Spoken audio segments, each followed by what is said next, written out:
Lógico que tem que mudar isso, né? Mas enfim, não é para eles uma coisa tão estranha como é aqui. O que eu tô querendo dizer é assim, que é evidente, né, que existem casos, né, de superexploração, de até escravidão. Existe mas lá, lógico que deve existir. Existe. Um país de não sei quantos milhões Exato, de pessoas, deve existir. Agora, isso é o sistema trabalhista chinês? Óbvio que não, né? Então... Não dá. Ó, eu vou continuar lendo aqui, mas em breve a gente vai encerrar, porque hoje a gente tá sendo sabotado, velho. A live tá travando o tempo todo aí, velho. Vai ter que... Não sei, se você quiser, esse aqui é o diretor, velho. Você que manda aqui, cara. Tá. E aí ela volta de novo? Então, galera, só um instante, por favor, a gente vai resetar pra continuar lendo o superchat. Se a live cair, você fica aí, se inscreve no canal. É coisa rápida. Só pra... Não sei se vai resolver muito problema aí do que tá acontecendo. Pedro, você é o diretor, velho. Você que manda aqui, velho. Eu não mando nada aqui, cara. Se você falar assim, ó, vou resetar ali, tá tudo certo, né? Não... Essas coisas não tem que pedir nossa opinião, né, Robertinho? Tem. Tem? Tem. Que aí a gente avisa a galera. Fala assim, vai cair a live. Não, eu tô falando que não precisa pedir opinião. Você só pode avisar, ó. Vou resetar ali, viu? Vai cair a live, avisa a galera. É isso. Mas, ó, o que você acha? Você acha que precisa? Robertinho, vou resetar. O que você acha? Não, mas é porque às vezes... Caiu ou não? Às vezes Caiu, já ia né? estar no final aí. Não, é bem rápido quando reseta. Volta rápido. Se tivesse no final, às vezes ele ia segurar até pra não dar essa, né, a ruptura aí com a galera. Ela vai ficar tentando reconectar aqui. E aí, reconectou, será? Não, mas eu vou tentar 9.999 vídeos. Então, acho que dá certo. Tá, vai avisando aí. E aí, que a galera não tá... Será que o som tá saindo pra eles? Ou... Então... Tá sem termo. O que a galera do ministro falou aí? Tá...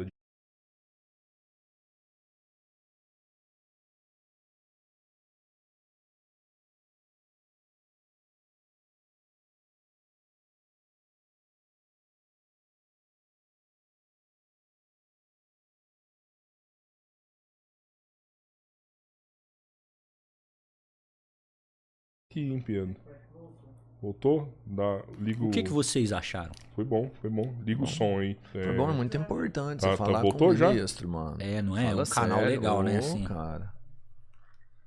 Voltou. Ó, galera, continuamos testando aqui pra ver se vai travar ou não. Vou continuar lendo os superchats aqui, tá? Vamos lá. Flávio Marques mandou aqui. Gostaria que o Mendes falasse sobre a base de Alcântara, que foi sabotado, e naquele acidente o Brasil perdeu todos os cientistas que estavam desenvolvendo a tecnologia do VLT. Sim, isso aí foi importantíssimo, né? O Brasil chegou... O que acontece, né? Vamos contextualizar um pouco. Desenvolver um programa espacial é algo caro, é algo demorado e é algo que é assim para qualquer país do mundo. Tá? Não é porque é o Brasil, não. Os Estados Unidos, a União Soviética, a China, todos esses países ficaram décadas investindo para poder ter um programa espacial. O Brasil foi nessa direção, né? Claro que com uma capacidade de investimento menor e tal, então demorou, né, a chegar a um ponto como nós tivemos lá no incidente de Alcântara. Quando finalmente, né, o Brasil estava se preparando, estava finalizando ali os preparativos para se tornar um país capaz de lançar com regularidade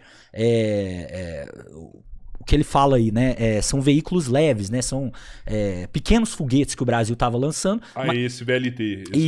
São veículos mais leves, mas que cumprem a função, por exemplo, de colocar satélite que vai fazer monitoramento da Amazônia no ar. Já é super importante, né? Um negócio assim, incrível que o Brasil estava desenvolvendo. E aconteceu um acidente muito estranho, né? Que teve uma explosão na base de Alcântara. Não só a infraestrutura do local ficou muito danificada, né? Como os cientistas que estavam ali, a cabeça do programa espacial brasileiro foi decapitada nesse incidente. Então isso gerou muita especulação e eu, particularmente, já vi militares de alta patente falando isso, falando, aquilo ali... Os caras, eles não podem chegar em público e falar, né? Falar assim, foi os Estados Unidos. Até porque não tem uma prova ali cabal. Mas dentro da caserna, dentro dos militares, por exemplo, você tem essa visão de que foi os Estados Unidos que sabotou o programa espacial brasileiro, né? O Brasil, ele fazia tudo com os Estados Unidos, né? Durante essa época. Não tinha a China. Não tinha a China para enviar satélite brasileiro. Então, tudo que o Brasil necessitava em termos de tecnologia aeroespacial vinha dos Estados Unidos. E os Estados Unidos, de fato, eles iam perder Um grande parceiro, parceiro, né? Um cliente, um né? cliente. E aí o que aconteceu? Recentemente agora, você teve uma proposta de reaproximação, né, entre Estados Unidos e Brasil no programa espacial. Os americanos, eles chegaram no Brasil agora recente. Falaram, ó, nós vamos... vocês não têm dinheiro, né? Vocês não têm expertise para fazer isso. Nós vamos arrumar a base de Alcântara, nós vamos investir em Alcântara, colocar ali o que vocês precisam, mas nós queremos o seguinte... Tem alguns lugares aqui, alguns galpões aqui na base de Alcântara que é nosso. Vocês não vão poder nem entrar, nem ver o que tem.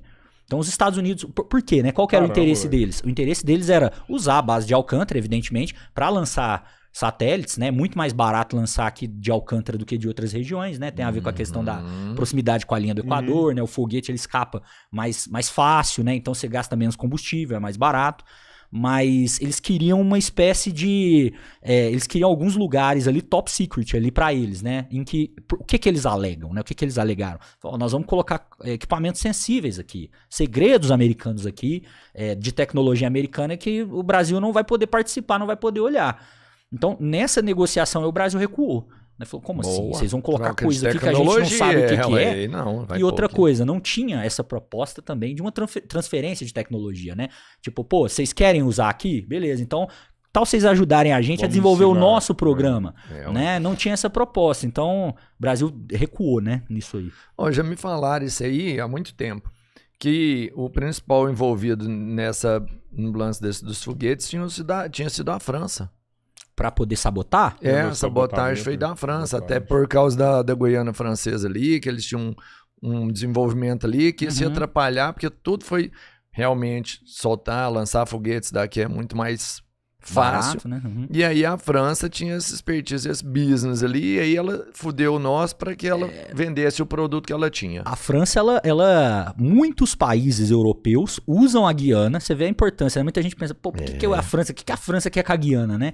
Não é só a França, muitos países europeus, dentro da lógica da União Europeia, usam a Guiana para lançar satélites, lançar todo tipo de... Então é possível, né? A gente não sabe, assim, é o tipo de coisa, sabe quando que a gente vai saber isso aí? Os Estados Unidos, né, eles têm muitos problemas lá, mas eles têm qualidades também, né? Os americanos, eles têm leis lá que garantem, por exemplo, que certos relatórios, que certas informações sejam desclassificadas com o tempo, né?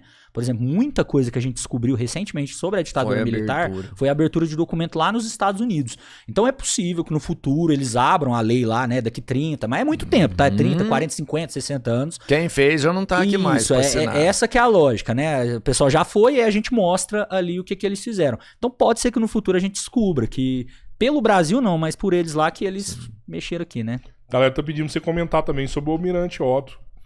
Cara, o Almirante Otto... a galera gosta de falar. O Almirante Otto, ele é muito querido, né? Eu vou fazer até uma recomendação aqui pra vocês. Eu não sei se... inclusive eu já falei, vocês já deram essa explicação, mas eu vou falar de novo.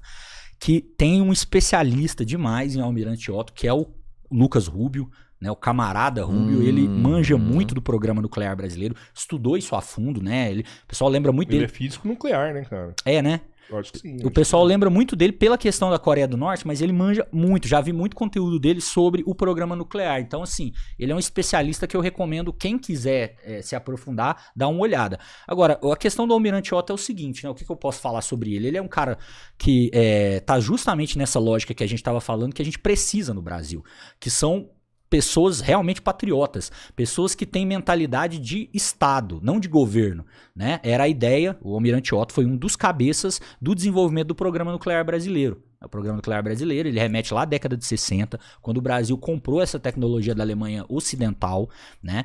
Isso colocou o Brasil num grupo muito seleto, né? Hoje, vocês veem, gente, ninguém quer vender tecnologia nuclear para ninguém. Nem o país tendo... Não é uma questão sobre dinheiro. É uma questão sobre poder. Então, não é sobre você vai comprar, você vai me pagar, eu vou te vender. Não, é algo muito sensível. O Brasil conseguiu entrar nesse grupo seleto, mas é evidente que durante muito tempo, né, sofreu e sofre até hoje pressões para não nuclearizar sua energia. Né? O Brasil sofre muita pressão para isso. O Almirante Otto era a voz mais forte, era a voz mais importante, inclusive... um almirante das Forças Armadas, né? Alguém ali do alto escalão, que trazia essa questão. Ele foi questão ali da Lava Jato, né? O que derrubou ele foi a Lava Jato.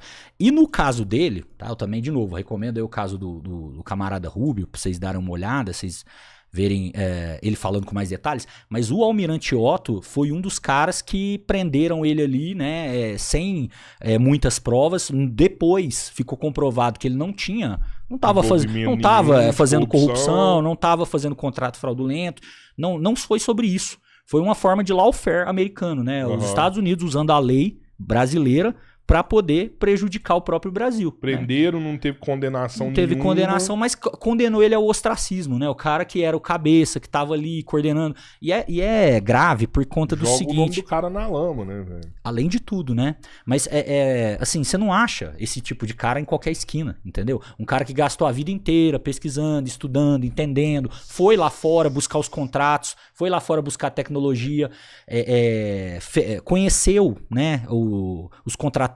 Então, assim, tirar ele foi como tirar uma peça muito importante, né? Uma engrenagem muito importante para o programa nuclear. Tanto que hoje, a gente vê, né? Fala-se sobre o programa nuclear brasileiro hoje. Tem alguém, tem uma voz aí na mídia que chega e fala? Não tem, né? Uma vergonha, então era ele. Vergonha. E aí, o Brasil que tem essa tecnologia, né? Tem já usinas, né? Tem Angra 1, Angra 2, está lá Angra 3 sendo construído eternamente, mas não usa, né? Não usa essa tecnologia como poderia usar. O Brasil, se eu não me engano, é 1%, 2%, é menos de 2% da nossa matriz energética que é nuclear.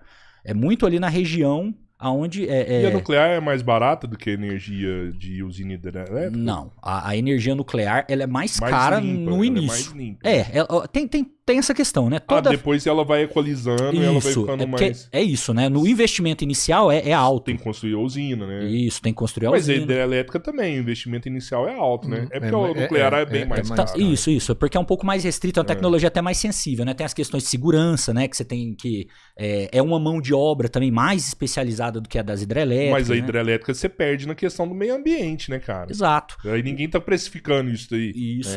E aquela coisa, né? Toda forma de geração de energia gera impacto, né? Toda. Até a solar, até a eólica, todas. Mas eu falo que a nuclear, o impacto é baixíssimo, né? E aí que tá, exato. A nuclear é uma das que tem menos impacto, principalmente principalmente essa questão do carbono, geração que hoje é o que se fala, né? Mudanças climáticas e tal, o planeta esquentando.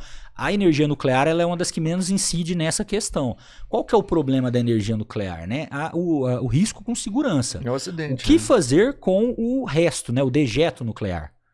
O que fazer com o que sobra ali? Por exemplo, você tem reatores que dentro do reator você vai ter água, uma água ali que vai ser usada para esfriar, para dentro da dinâmica ali, né, do reator. Essa água ela fica contaminada. Você não tem o que fazer com ela. Você tem que gerar um sistema de segurança, um sistema de armazenamento para poder lidar com aquilo, né? E aquilo vai ficar lá, né? Então você não pode deixar vazar. Você não pode... Um caso interessante que aconteceu, né? Olha que interessante. O Japão, vocês lembram bem, passou pelo terremoto em 2011, em Fukushima, né? A usina de Fukushima. O que aconteceu? Parte da água que estava ali dentro do reator foi contaminada, né? Entrou água ali e tal, contaminou. O que o Japão decidiu ano passado? Que eles não têm o que fazer com essa água. Não tem como ficar segurando isso ali no país. Então o Japão decidiu, via parlamento japonês, isso irritou muito a China e a Coreia do Sul, que inclusive é um aliado japonês, que eles iam soltar essa água no mar. E eles já estão soltando. Só que eles estão soltando a conta-gota. A lógica deles é esse. Ó, se eu soltar tudo de uma vez, vai destruir tudo. Então, eu vou soltando um pouquinho dessa água, jogando aqui esse veneno aqui no mar. E ao longo dos anos a gente se livra desse problema. Já tá fazendo isso já? Já tá fazendo isso. E aí, já teve algum colateral isso aí? Até onde a gente sabe, até então não, né? É um processo bem recente, né? Começou agora, mas ainda não tem medição assim não de... Não vamos falar também, né? Exato, né? O Japão não tem interesse nenhum. Se a gente ficar sabendo é pelos outros países que estão em cima. A China ficou irritada. E que tá medindo, com certeza. Mas isso aí o que eu imagino, assim, bem grosso modo imaginando, é que como se fosse... O que eles estão fazendo ali é quando você tem, por exemplo, um exame de raio-x. Você tem uma certa radiação ali, mas não o suficiente para impactar de forma direta. Então eles vão soltando pequenas doses de radiação, mas que não é nada... Com o tempo a gente vai perigoso, entender. Né? A gente não tem muito controle assim, do que isso pode causar. Mas, de qualquer forma, eu peguei esse exemplo porque ele é um exemplo que ilustra o que pode acontecer num caso extremo. Né? O Japão tá lá em cima de 3 placas tectônicas, né? Diferente do Brasil. O Brasil não tem terremoto. O Brasil não é o Japão, o Brasil não tem esses riscos de segurança. Então, o que poderia, né, acontecer? O Brasil, ele inicialmente ia ter um investimento alto para poder construir e modernizar as usinas que já tem, né, gerar mais energia nuclear, mas no longo prazo isso iria barateando, o preço vai diluindo, em 2 décadas, lá, 1 década, você consegue equiparar, né, balizar o preço ali. A questão também, o próprio Dilma falou isso, né? A questão é que poucos países no mundo têm a riqueza hídrica que o Brasil tem. O Brasil é o mais rico, né, em água do mundo, em água doce. E o Brasil ainda tem rios, né, de alto potencial hidrelétrico. Né? Então, o Brasil é um país que a natureza dele ajuda, né, leva para esse caminho das hidrelétricas. Eu acho que o Brasil tem que ter hidrelétrica mesmo, tem que investir nisso. A gente sabe dos danos ambientais que causa, né? Inunda uma área, você tem questões ali, mas é o desenvolvimento do capitalismo. Não, né? tá, mas eu não sei se dá pra mensurar, entendeu? Talvez a perda ambiental ela é tão grande que vale a pena você fazer uma usina nuclear. Ecossistema ali, não sei, né?